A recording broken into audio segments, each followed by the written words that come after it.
Hello दोस्तों, आप सभी को हमारे YouTube channel PK online academy में स्वागत है। इंटरमीडिएट एग्ज़ाम में सम्मिलित होने वाले सभी छात्र छात्राएं हिंदी में जो सम्मिलित होंगे हिंदी विषय से, इसमें 50 को क्वेश्चन देने जा रहा हूं ऑब्जेक्टिव, जो आपके आगामी एग्ज़ाम में 2025 में आने वाले की प्रबल संभावना है। तो इसे आप अवश्य पढ़ें और अपने दोस्तों में लाइक और शेयर करें। हमारे वीडियो अच्छा लगे तब शुरू करने जा रहा हूं दोस्तों। पहला सवाल है, इंद्र शब्द का स्त्रीलिंग क्या है? तो इंद्र शब्द का स्त्रीलिंग इंद्राणी है। इंद्र का शब्द क्या होगा? इंद्राणी होगा, इंद्राणी। इसी प्रकार से दूसरा सवाल है, ऊ ध्वनि का उच्चारण स्थान क्या है? ऊ ध्वनि का उच्चारण स्थान ओष्ठ है। क्या है? ओष्ठ, ओष्ठ है। आगे तीसरा सवाल, सूर्योदय का सही संधि विच्छेद। सूर्योदय का सही संधि विच्छेद सूर्यजोर उदय होता है, सूर्यजोर उदय होता है।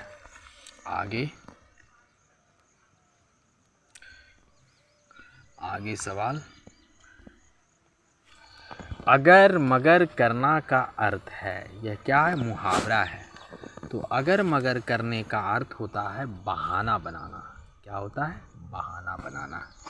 इसी प्रकार से दयानंद में प्रयुक्त संधि का नाम, दयानंद में प्रयुक्त संधि का नाम है दीर्घ संधि, दीर्घ संधि।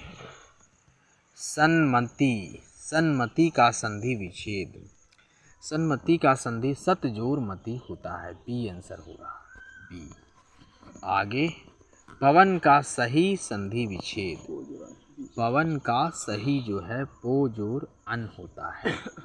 आगे है सातवां के बाद आठवां, उत जोर हार के युग से कौन सा शब्द बनेगा? तो ये बनेगा उद्धार। कौन बनेगा? उद्धार। आठवां, पर्यावरण का सही संधि विच्छेद, पर्यावरण का सही परिजोर आवरण होता है, पर्यावरण। इसी प्रकार से अनुनासिक का संबंध, अनुनासिक का संबंध जो होता है नाक और मुंह दोनों से होता है। आगे है 11वां सवाल, अनुनासिक व्यंजन कौन से होते हैं? तो वर्ग के पंचमाक्षर से होते हैं। आगे है 12वां, हिंदी वर्णमाला में स्वरों की संख्या है। तो हिंदी वर्णमाला में स्वरों की संख्या 11 होता है। आगे है जो पहले कभी न हुआ हो, जो पहले कभी न हुआ हो उसको अभूतपूर्व कहते हैं। 14वां, जो कहा ना जा सके, जो कहा ना जा सके अकथनीय होता है। आगे है 15वां, समय की दृष्टि से अनुकूल, समय की दृष्टि से समयानुकूल होता है। आगे जो सब कुछ जानता है तो ये सर्वज्ञ कहलाता है। आगे 17वां, जिसकी गर्दन सुंदर है तो ये सुग्रीव कहलाता है। आगे पुरुष एवं स्त्री का जोड़ा क्या कहलाता है? तो दंपति कहलाता है। आगे सवाल, कार्य को नए ढंग से करने की पद्धति को क्या कहते हैं? तो नवीनीकरण कहते हैं। आगे है जंगल में लगने वाली आग को दावानल कहते हैं, दावानल कहते हैं। आगे ज्येष्ठ का विलोम शब्द क्या होता है? कनिष्ठ होता है। आगे गमन का विलोम शब्द क्या होता है? आगमन होता है। आगे अवनि का विलोम शब्द क्या होता है? तो अवनि का विलोम अंबर होता है। आगे सवाल, श्री गणेश का विलोम शब्द होता है इति, श्री या विनाश या इसमें से, तो इसका जवाब शुरू करना होता है। जो आपको विलोम दे दिया तो इति श्री के मतलब हुआ अंत करना, है ना। आगे है अथ का विलोम, अथ का विलोम शब्द क्या होगा? तो इसमें सवाल में आपका जो है पहला है अंत, दूसरा है अध, तीसरा है अर्थ, तो इसका होगा डी। क्या होगा? डी होगा। इसी प्रकार से आगे चलते हैं। अमी का पर्यायवाची शब्द, अमी, तो अमी का सुधा होता है, अमी का सुधा होता है। भाषा शब्द संस्कृत के किस धातु से बना है? तो भाषम से बना है। आगे है तरुण का विपरीतार्थक शब्द बताइए, तो तरुण का वृद्ध होता है।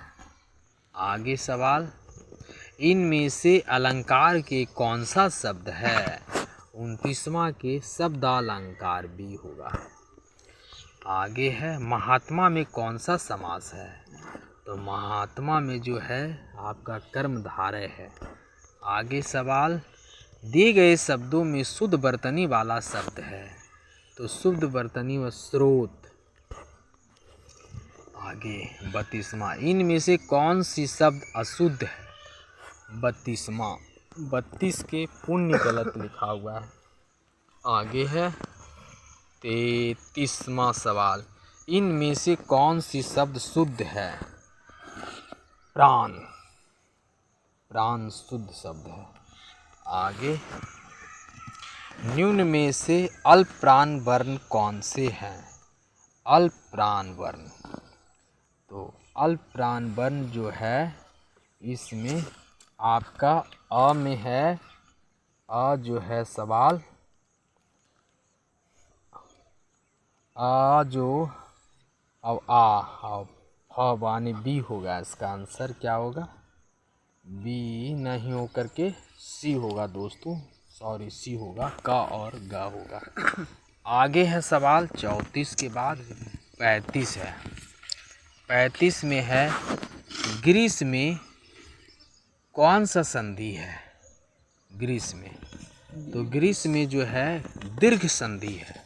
कौन संधि है? दीर्घ संधि है। आगे, इनमें से कौन सी विपरीतार्थक शब्द पतझड़ का अर्थ है? पतझड़ का अर्थ है।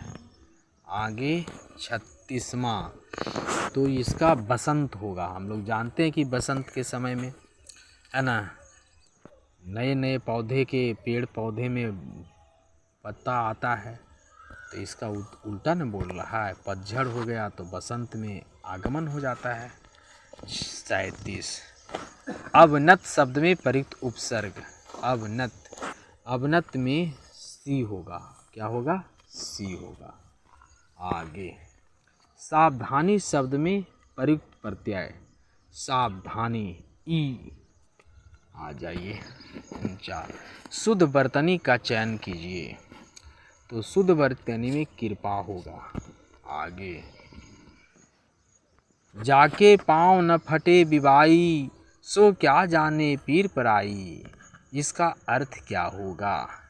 इसका अर्थ होगा जिसके ऊपर बीतती है वही जानता है। आगे, मतैक में कौन सी संधि है?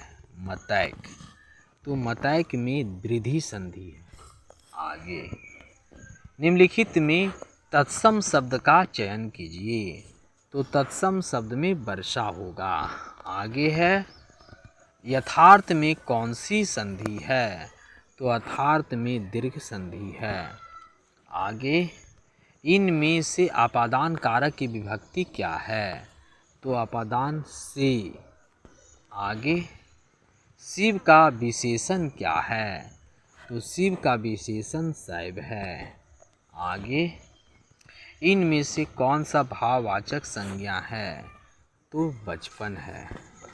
आगे है पुरोहित में उपसर्ग है, पुरोहित में डी है ना। आगे है निम्न में से नासिक व्यंजन कौन सा है?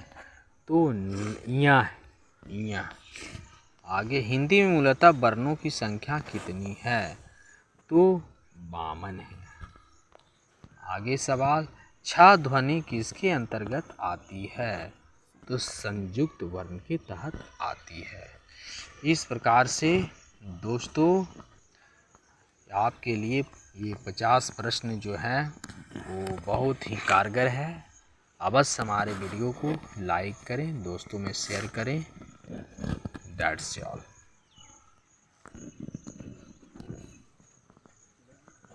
आहा।